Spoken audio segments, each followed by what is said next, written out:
Friends இது சூரியன் FM. நாங்க சூரியகுமார். இன்னைக்கு ஜென்ரலான ஒரு சில அப்டேட்ஸ் பார்க்க போறோம். இப்பதான் முறை நம்ம சேனல் பார்க்கணும்னா மறக்காம சப்ஸ்கிரைப் பண்ணிக்கோங்க. தொடர்ந்து நம்ம சேனலை ஃபாலோ பண்ணுங்க. இப்போ பார்த்தீங்கன்னா, ஆவின் நிறுவனம் வந்து கவர்மெண்ட் சைடுல இருந்து பார்த்தீங்கன்னா, பால் பண்ணையிலேருந்து கொழுப்பு சத்து இந்த பால் உற்பத்தியை அதிகரிக்கிறதுக்காக வந்து 2000 எருமை கன்றுகள் 2000 எருமை கன்றுகள வந்து தத்தெடுத்திருக்காங்க. அது அப்டேட்டு. அதனால வந்து பால் உற்பத்தியில கொழுப்பு சத்து நிறைந்த அதிக பால் வந்து ஆவின்ல கிடைக்கிறது உறுதியா கிடைக்கும். 2வது அப்டேட் பார்த்தீங்கன்னா, இப்போ ரேஷன் கார்டு வந்து தேர்தல் நடக்கிறதுல வந்து ரொம்ப நாளாக கொடுக்காம இருந்தாங்க. அதெல்லாமே இப்போ கொடுக்கறதுக்கான ஸ்டெப்ஸ் எடுத்திருக்காங்க. 2,00,000 ரேஷன் கார்டுக்கு மேலே விண்ணப்பிச்சிருக்காங்க. அதனால் வந்துட்டு இப்போ கூடிய விரைவில் எல்லாருக்குமே ரேஷன் கார்டு கிடைக்கும். அதை அதை வாங்கிட்டு நீங்கள் மகளிர் உரிமை தொகைக்கு விரைவில் அப்டேட் வரும். அதுக்கு அப்ளை பண்ணிக்கலாம்.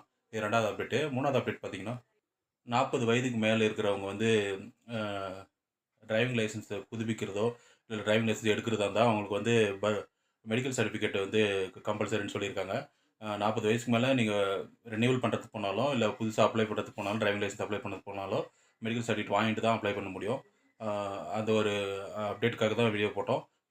இது போன்ற அப்டேட் மற்றும் விழிப்புணர்வு தகவலுக்கு தொடர்ந்து நம்ம சேனலை ஃபாலோ பண்ணுங்கள். சூரியகுமார், சூரியன் எஃப்எம். தேங்க்யூ.